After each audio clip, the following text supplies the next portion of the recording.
warahmatullahi wabarakatuh.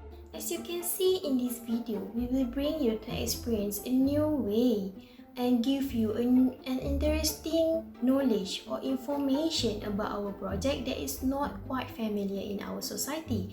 It is basically about a new way in reducing waste, which is upcycling, an underrated way of preservation. The reason why we choose to put our focus on this project is because we want to help in developing an idea to reduce waste in order to achieve the sustainable development goals, which we focus on goals number 12.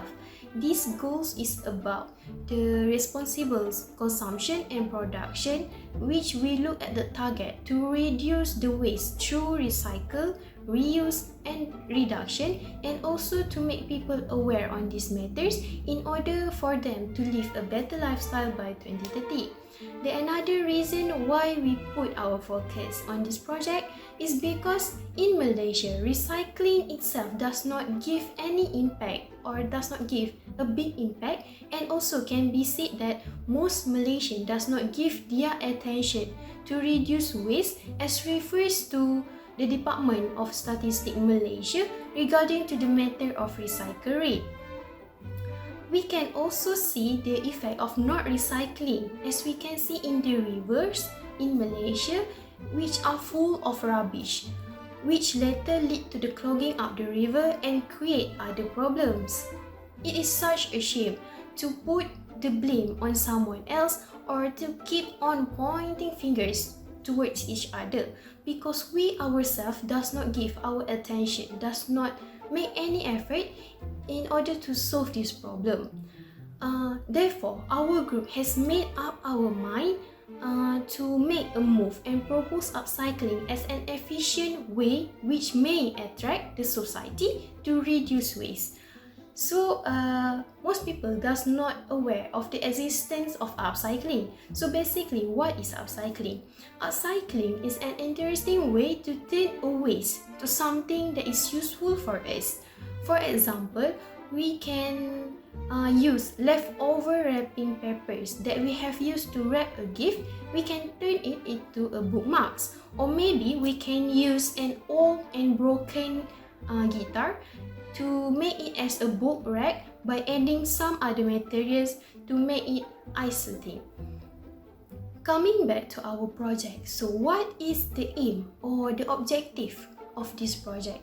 So first, we want to identify whether our society are more interested in upcycling or recycling. This is because we put our focus on the society. Therefore, their interests is important for us to know in order to make this project successful. The second one is about this is our time to introduce upcycling as a new way for people to reduce waste by making something useful for them to use in their life. Lastly, the most important one is we want to give up our opinion and recommend an effective way to create awareness on upcycling so that the people will gain more knowledge or more information about the positive side of upcycling. This project will bring more benefits, will bring so many advantages to the society and also to our environment, as it can help people to keep on live in a healthy and a better lifestyle.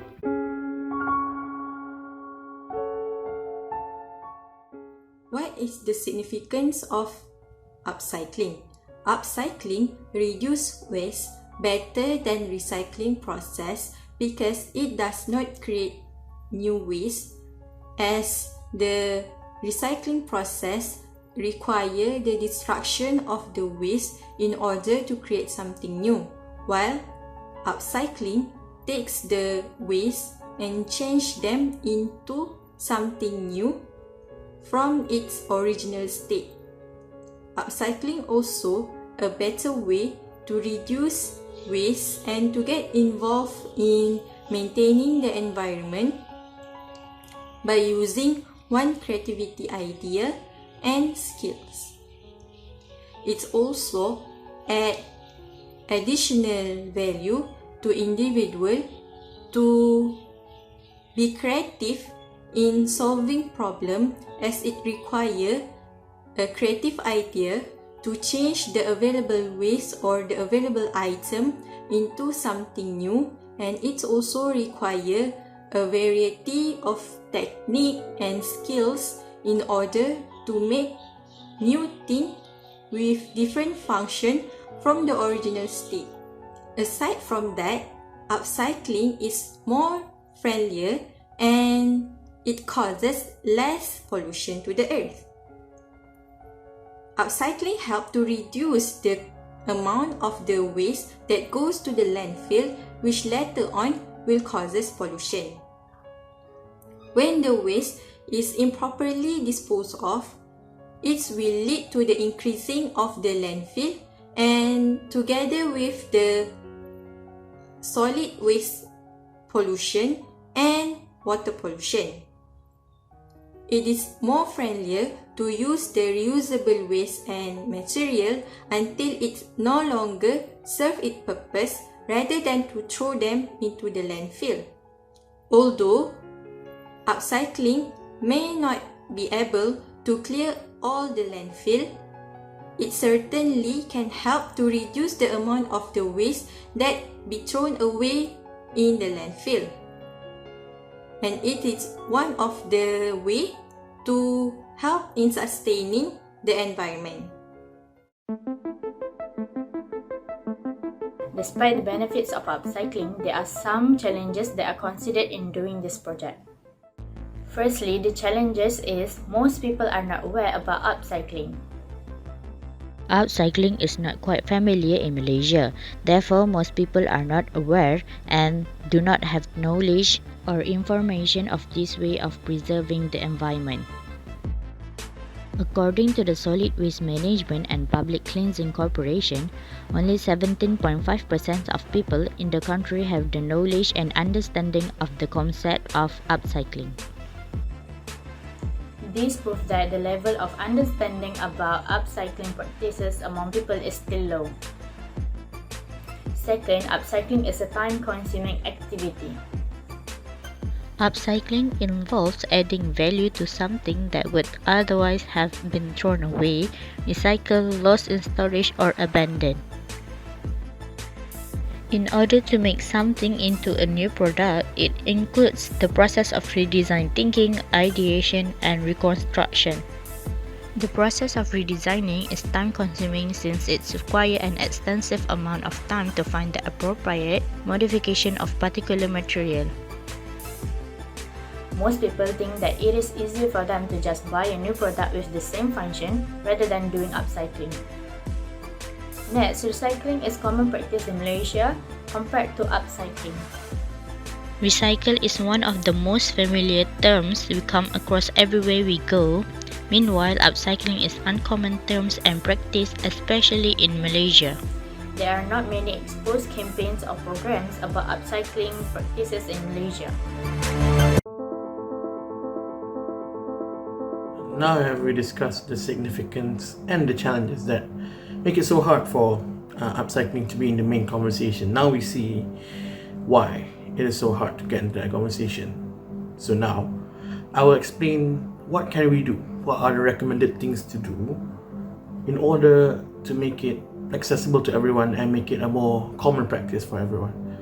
So one of the ways we can bring upcycling to the more bigger picture is through government initiatives in collaboration with fashion and art, because let's face it, that is the most practical sector and maybe the best sector to actually showcase how good upcycling actually is, because it requires creative minds, and I think that is pretty much the case for them. What I also understand is that it also promotes an economic diversification, where it provides opportunities for job growth, opportunities for instance, sustainable customers' behavior, where they buy things that are more sustainable to nature, and promotes, for instance, small businesses, where the cost will be a bit high, but they know that it will be more sustainable for the future, and they can market that as a particular matter, where it will be understood as something that can be used in the long run, not always something that is going to be wasted. So the next part is what we've received from our survey is that a lot of people agree that around 49 people out of the 131 people we surveyed, a lot of people agree that the most fundamental thing to do is instill in school education, teach it in the kids when they are young, because that's the best time for them to understand new things and for them to practice and make it a habit. For instance, in school, we understand that recycling has been talked about a lot. It's been even inserted in certain subjects such as pendidikan civic and kewarganegaraan. So why not instill that also in the particular subject, where it teaches kids to realize that certain things are not always trash, certain things can be converted. By instilling a good framework by a government or certain NGOs for purposes of clubs or societies in school, it can be understood that these people could actually find it interesting, because that may be the main problem for them, the lack of appeal in education, of course, where education might be the best way to show appeal and also the best way for them to understand how it is practical and how it is better for the environment. We could say that certain awareness campaigns would be easy, it would be sufficient enough, but let's face it, these campaigns are actually not targeted at a certain demographic, it's targeted to everyone, hence it has a lack of focus of where, for instance, how people should do it at home or how people should do it at school. So in schools, they can teach it based on activities that are focused to a certain part of students, certain demographic, where it is more focused and of course more efficient and more effective. So in conclusion to this whole project that we've done, it can be seen that upcycling, even though how much of a maybe people perceive as maybe time consuming it is, it gives something that reduces pollution in a way that we make use of things that should have gone to landfills, should have been incinerated and maybe contributed to pollution, but no, this way we can use it in our daily lives once again and extend it. Like my previous groupmates said, landfills will never be empty, it will just be reduced. And so that is an effort that we can actually understand. And upcycling is not an idea that should be alien to us, and further improves how our creative thinking works, and also gives way to certain people to improve how they are economically by selling products, for instance small businesses I said earlier, and to provide a better framework for governments to promote environmental issues and solve them through certain initiatives such as upcycling. So yeah, based on these particular reasons, explanations by my friends, this is why we think upcycling is a very underrated way of preservation. Hope you have a nice day. Thank you.